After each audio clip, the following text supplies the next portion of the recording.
Welcome back, everybody, to the initial matches here in the dual tournament stage. 4 players out of the remaining 8 will join us in the fall championships. Frody and Brian Kibler ready to bring you guys more coverage about what's happening in the tavern with Tincho versus Bloodyface, which I'm sure you're very invested in, considering that Bloodyface is one of Kibler's predictions to make it to the championships. Yeah, he's a player with a significant background in various competitive card games, has had a couple close calls before, but now it looks like he is in good position to move on from this match up 2-0 against Tincho. That's right. Tincho, one of the last few remaining Latin American players heading into day 2 that was still in contention, ended up finishing very strong in the Swiss with a 6-1 record, and then continuing on to finish in the 3rd spot here, as he had to play against another Latin American race, had to play against Dog, Allen, and Bloodyface. This is a rematch from round 7. Yeah, apparently Bloodyface changed up his ban strategy coming into this match after his loss to Tincho in round number 6, or round number 7 rather. And it seems to be working out for him as he is in the lead significantly. Yes, in round 7, Bloodyface banned the Warlock, or rather Tincho banned the Warlock, and then, okay, sorry, I'm getting my cards mixed up. So basically, both Warlocks are banned in this series, but prior to that, Bloodyface banned Tincho's Rogue. So he said, why am I banning the Rogue? I'm just going to ban the Warlock instead. Yeah, and we saw how powerful that Zoo Warlock could be against Quest Rogue, which, not surprisingly, is the deck that Bloodyface has left to try and push through against this aggressive lineup from Tincho. So Quest Rogue has proven to be very resilient in the face of aggro, assuming you can keep your composure. Last time Kibler and I were on the desk, we were casting Dog, kind of crumble under the pressure of all the aggro decks coming his way. And I mean, it's not stopping anytime soon. This is a lot of damage that's coming so far with his Argent Squire. Interesting play from Tincho in turn 1, cast the Argent Squire, coined out a Cold Blood on it, which meant that Bloodyface is going to have to bloody up his face quite a bit if he wants to actually kill this with his dagger. There'd be 15 damage, but he does have the Scale Hide, which is able to take it out. That is a key resource in this matchup, though, both for removal and life gain later on, and that's going to put a lot of pressure on him, too. Vicious Fledgling coming down from Tincho on turn 3. If you couldn't deal with a 1 health minion very easily, how are you going to deal with a 3 health that's equally as threatening? And I think the answer is, yeah, you won't. Bloodyface, his best play right now is a Novice Engineer to hope that he picks up a Glacial Shard. Novice into Brewmaster here could give him a little bit of, oh, there's a second Fledgling, so a little bit more potential recovery. He does have 2 Vanishes in his hand, so if he is able to find a Preparation, which bouncing this Novice Engineer is one of his best ways to do that, he could try and reset the board so that there isn't quite as much threat from Tincho, but that's a lot of threat here. He's going to see the South Sea Deckhand come down, Cold Blood come down. If this is Wind Fury, this could be over immediately. It is not. Divine Shield, though, will protect that from a potential charging or rushing attacker as well. Bloodyface, he needs that prep, and he needs it now. No. Novice Engineer can still find prep. Yep, or a Glacial Shard to stall. It's Boar. Boar's not going to do it. No, it does give Bloodyface an opportunity to use Sonya in the future turns, but does Bloodyface even get those future turns? Well, he's taking 9 on the board from just Fledgling Dagger right now. He could use the Boar or the Scale Hide to take down the Deckhand to at least prevent a Fungal Mancer lethal, but still ends up in a very rough spot.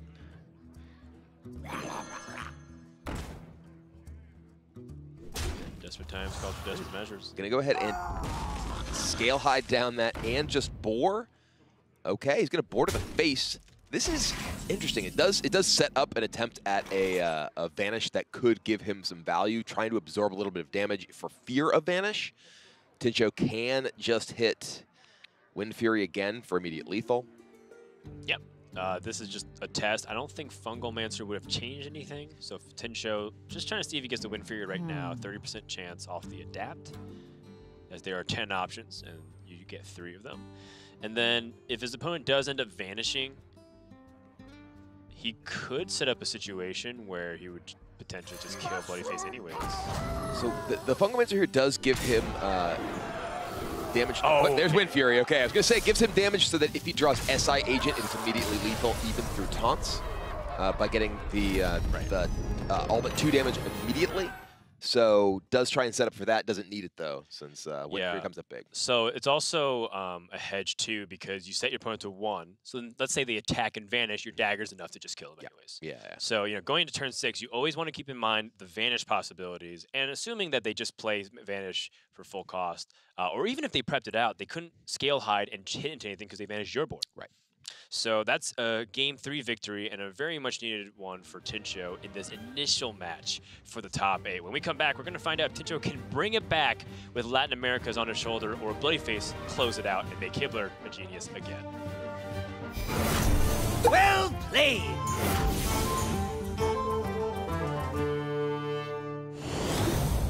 In this video, I'm going to explain how the Taunt Druid deck functions, illuminating how top pros like Psycho and Just Saiyan pilot the deck to big finishes. Understanding Taunt Druid will help you appreciate competitive Hearthstone in the Year of the Raven. At its core, Taunt Druid is similar to almost every Druid deck in the history of Hearthstone. The deck's objective is to ramp up your available mana crystals as fast as possible, with cards like Wild Growth and Nourish before playing your big threats early. But Taunt Druid features a powerful new interaction that really unlocks the potential of mana ramp decks. Once you reach 9 mana, you can play Hadronox, a minion with a death rattle that summons back all of your taunt minions that have died this game. That single card is just an army in and of itself, and the deck doesn't get just one Hadronox. Since Hadronox is the only beast in the deck, Witching Hour, a 3-cost spell that summons a friendly beast that's died, revives it. Using Carnivorous Cube, you can both trigger the revived Hadronox's death rattle and create even more copies of it. Essentially, if you can reach 9 mana, you can create an almost never-ending wall of taunt minions. So, what's the biggest weakness of this deck? Firstly, Taunt Druid is vulnerable before it reaches 9 mana. Fast decks can kill Taunt Druid before it can even play Hadronox. More broadly, lots of cards can disrupt the Hadronox combo before it goes off. For example, any silence effect can prevent Hadronox's death rattle from triggering. But sometimes that's the least of your worries, because shamans have Hex and mages have polymorphs to potentially prevent the druid from reviving Hadronox by introducing another beast into Witching Hour's eligible targets. Now that you understand how Taunt Druid works, here's a simple tip to make piloting the deck that much more effective. You want to hold your Naturalize so that you can use it on your own Hadronox. As we've discussed, other decks are going to try to break your combo by countering Hadronox as soon as it hits the board. Experienced pilots often wait until 10 mana so that they can drop the beast and naturalize it on the same turn. This delays the combo, but makes it much more resilient and consistent. Now, you understand the basics of Taunt Druid. You can use this knowledge to compete with the deck yourself, more effectively counter it in-game, or just have a better understanding of how the deck functions when you watch it in tournaments. So what are you waiting for? Feel the rush of naturalizing your own Hadronox and see how many Hearthstone competitive points you can pick up with this bewitching deck today. Thanks for watching, everyone. If you enjoyed this video, brought to you by the coaches at GamerSensei, please visit playhearthstone.com/esports for more of the Well Played series and all things Hearthstone esports.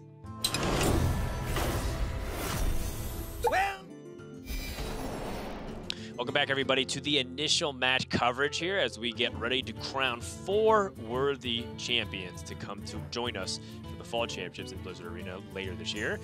Currently, we are in the middle of a series between Bloodyface and Tincho. Bloodyface is up 2-1 with Quest Rogue that just fell to the Odd Rogue. And now we'll see if Tincho's Hunter can help close the gap. This could be a matchup that can go either way. The Hunter needs to have an aggressive opening so they can put pressure on the Quest Rogue so the Quest Rogue does not get time to complete its quest. The powerful Spellstone draws don't really end up working out quite fast enough, generally, in order to really get this match going. Interesting opening from Bloodyface. Decides to play the Glacial Shard immediately on face. The goal of this is to shut down the possibility of a Secret Keeper opening. He wants to prevent a Secret Keeper from being able to get out of hand. He does end up missing a count on that Glacial Shard for his quest. He's going to Dagger turn 2. This is very much different from the way that you typically see people play Questro, generally going, obviously, immediately with the quest. Yeah, so I think this is fantastic recognition from Bloodyface to understand that Hunter is the most scary at the very beginning of the game with the curve, in the mid stage of the game with the Spellstone, and then their late game threat is Deathstalker Rexar, which is not even that big of a deal if you can finish the quest. So Bloodyface is just trying to make it as complicated as possible for Tincho to dominate early game board, and he's okay with just not attacking and forcing Tincho to react to this. And quest turn 4 coming down for Bloodyface. Has Zola on that shard, so got some freeze available to him, as well as the Sonya. Right. If Sonya next turn, if, say, Tincho coins out Spellstone, Sonya can potentially make copies of both of these, get the quest going pretty quickly. Yeah, and this is Tincho's best play by a long shot. Having the Spellstone come out with secrets to protect it, there's the Venom Strike trap, so a Poisonous Cobra comes out. There's the Explosive trap in case Bloodyface gets cheeky and goes face. But Bloodyface picks up the Giggling Inventor, and that will stabilize a lot of damage considering Tincho just used his coin. He can't play Deathstalker Rexar. This is a really big deal because these combined with the Sonya, as well as Fan of Knives in Bloodyface's hand, if Bloodyface can just trade off the Giggling Inventor with Sonya, that's a 1-cost Giggling Inventor. It gets him a bunch of additional copies of the other minions as well. Tincho only has 4 attacks available, so he can only take down the actual Annoyotrons and can't get to the back line. Yeah. If he finds a Wind Fury here with an Adapt, that could give him access to Giggling Inventor to take it down before Sonya can get online. Wind Fury is not there. +1/+1 is going to be the choice. That does prevent him from getting quite as wiped out by just trades from Bloodyface here. Right. But this is going to be an excellent turn from Bloodyface with Sonya with this board. Yeah, and it's scary too because of the threat of Vanish going to turn 6, like we were talking about the previous game. And Tincho choosing to hedge a little bit around that, trying to get his damage in now, as opposed to play Bear Shark and hope his opponent can't deal with it. And this Sonya is brutal. Yes, it is. We're going to get a Venom Strike, but these are 3 minions coming back this turn from that Sonya. One of them is Giggling Inventor. One of them is Zola, which could get another Giggling Inventor. Yes. I mean, Bloodyface could reasonably finish the quest with just Giggling Inventor, considering that your opponent struggled with removing your board. However, Tincho's Deathstalker Rexar could end up being a key MVP in this spot if Bloodyface gets a little bit too greedy, sets up a big wide board again, and then is reliant on Sonya to finish the quest. Well, he does have an additional Zola. He has a extra copy of Glacial Shard. So he has the tools he needs, really. He's got 1 on everything so far. There's no second play, but he has now Glacial Shard coming down. This is actually the first Glacial Shard on the quest because the previous one was actually played before the quest. He's actually going to Zola his Sonya. Oh, he's not even setting up the Giggling Inventor. He's going to wait until Giggles can be protected by that additional Sonya. Right. So this is recognition of the threat of Rexar, because Rexar will take out the Sonya here, and now he's going to be able to set up Sonya Giggles again, now that Rexar's already gone. Yeah. And there's only the flanking strike, the single copy flanking strike, or the kill commands that can get to that Sonya, assuming that Tincho even has those tools to get past the taunts. Bloodyface has played this game so against script. You typically see, quest into this, into this. He didn't even play quest until turn 4, and he has set up this ability to have that Sonya trade because of his choice to deploy those minions in the early turns, and really put Tincho in a bind. And you talked at the beginning of the game.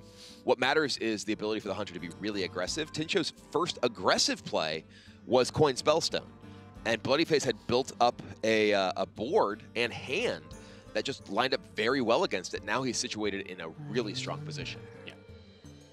Also has more options than just a Giggling Inventor. Sonya plus Vicious Scalehide. Also a thing that can finish the quest by itself, so he's not dependent on this Giggling Inventor. Second Glacial Shard. Finds another one here, so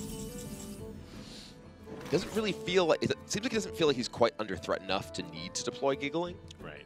He may want to wait in that Giggling until he just gets a quest completion, so he immediately spends 1 mana for 3 4/4s. Yeah, and I think if Bloody feels confident enough, he will end up just having Sonya and Vicious Scalehide to help him regain back his life anyways.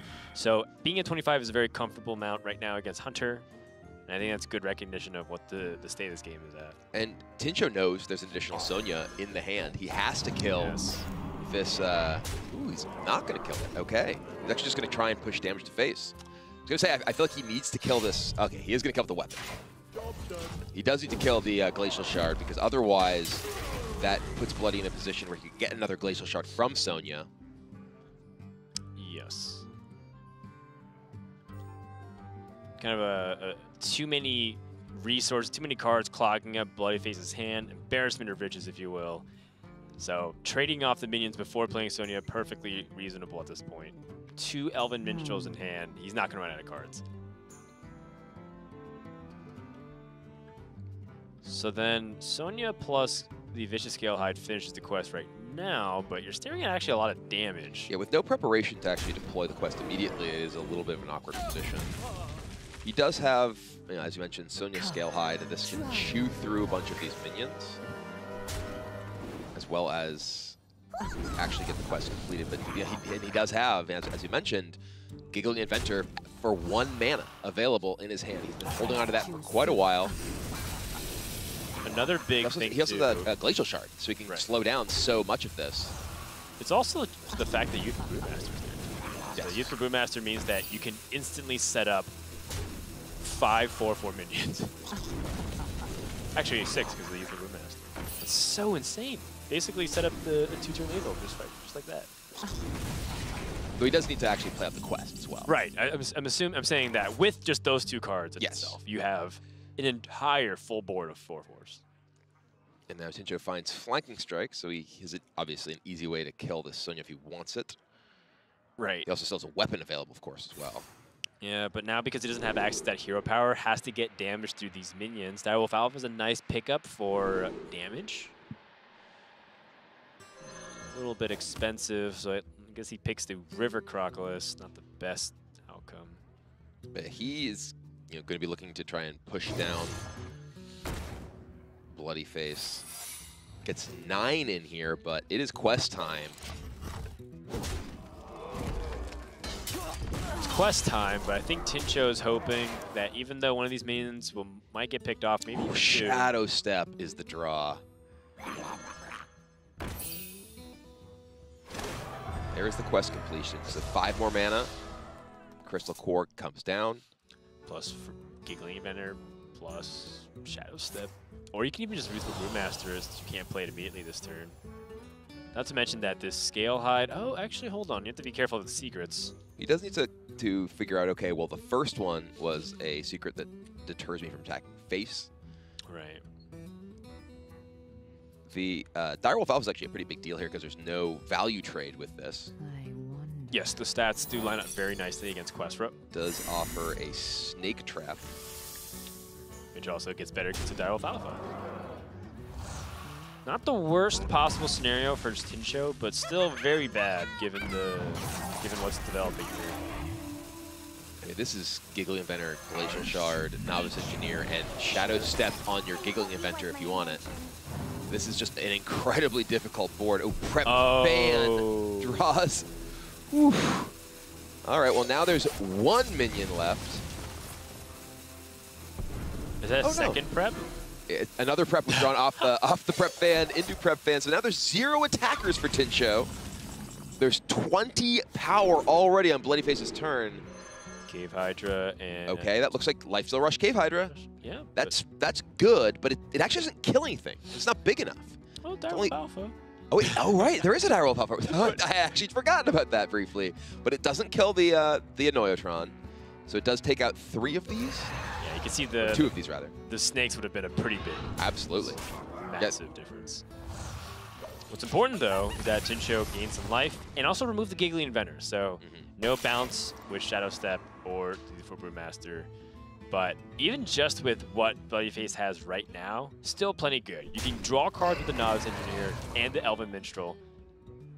bounce back Annoyer Charms if you want to gain the Divine Shield. There's just so many options for Bloodyface right now. Yeah, he kind of has it all. I think he may have wished that Giggly Inventor did stay alive. Perhaps hoping, wishing he had perhaps Shadow Stepped that last turn. Sure. He does have Shadow Step for a Minstrel. And this may just find him another Giggling Inventor. Yeah, this is also very good sequencing and play from Bloody because he recognized he could draw the second Giggling Inventor, and you'd want to prioritize that as opposed to spending like a Youthful Brewmaster. Keep your mana as flexible as possible. And look, 20 power again. You just cleared my board off? Fine, here's more. I'm Quest Rogue. Yeah, lethal setup for the next turn with Vanish and Youthful Brewmaster. Tincho needs another big zombies right now. That ain't it.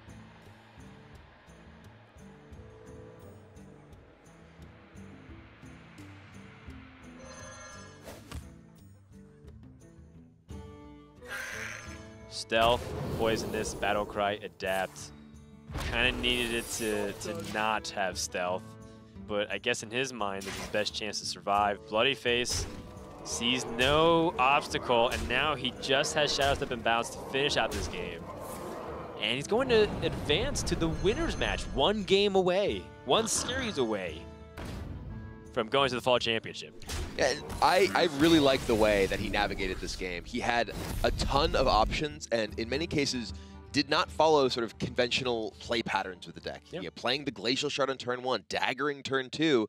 His quest didn't even come into play until turn 4, and that allowed him to just set up this defense that made his Sonya so effective in that game, Right. and set him up to win many turns after he made all of these plays. That's right, and it's against conventional thought because Glacial Shard is often a card that you want to bounce a lot. So playing it very turn 1, recognizing that both the Secret Keeper and any kind of early game shenanigans like trying to remove it is off the board, and also it wasn't even needed